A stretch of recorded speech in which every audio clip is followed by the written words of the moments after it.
What's up? What's up? Ashmar Wedge, YouTube, Instagram, Facebook.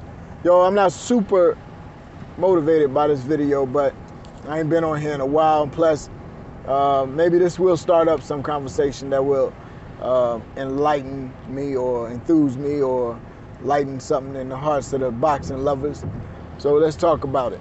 Fimo Lopez turning down a fight with Devin Haney. We're not surprised. We actually letting these guys get away with highway murder, fighting bums, and turning down the big fights. They've been doing this for generations. Usually, it's the promoter, promoters like Bob Arum who've been doing this for generations. But now, it seems as though the promoters are getting smart and they're using these fighters like Fimo to turn down the fights. And they're using social media, and these guys are arguing back and forth as if though they got real control of who they fight. So now it's almost impossible to put the pressure on people like Bob Arum and them. And just like the other day, I saw a video of Bob talking about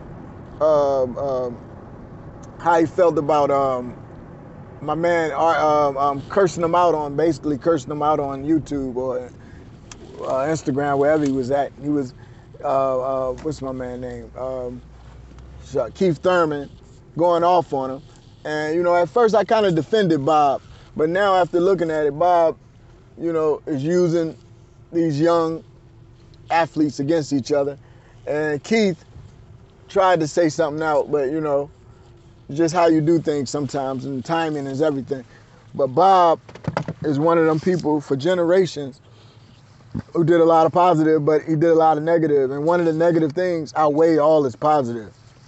And one of them is, setting up bogus fights and preventing people from fighting. Like my man Spence and Spence and what's my man's name? Y'all know who I'm talking about. But what I'm talking about right now is Fimo and Haney, and how Fimo is taking the blame or looking like the bad guy, where really Bob, people like Bob, these promoters can get these fights cracking and popping. So, basically, that's what I want to talk about. But to Fimo, this brings questions about whether or not he's tough as he claimed to be. We already could see how good he is if he's the truth. And people who love Fimo say that he's the strongest that they ever seen at that weight. Even stronger than Tank, because Tank, is little, he's small. It's amazing his punching power, but that don't mean he's physically strong in every manner. But on the other hand, Fimo haven't shown me, for his films, haven't shown me that killer punching power and that one-hit wonder punching power. But as far as his overall strength, he does seem like a strong kid. Somebody who can weather the storm and keep coming.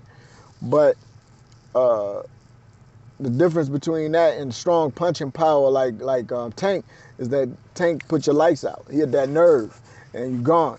With somebody like Fimo, it's beat you up and just keep running over you until you die, But this fight, as far as Fimo getting away from Haney, another young man who needs to prove a lot, but at the same time hasn't fought anybody with the name to propel his advancement in the people's hearts, to say that he is the truth.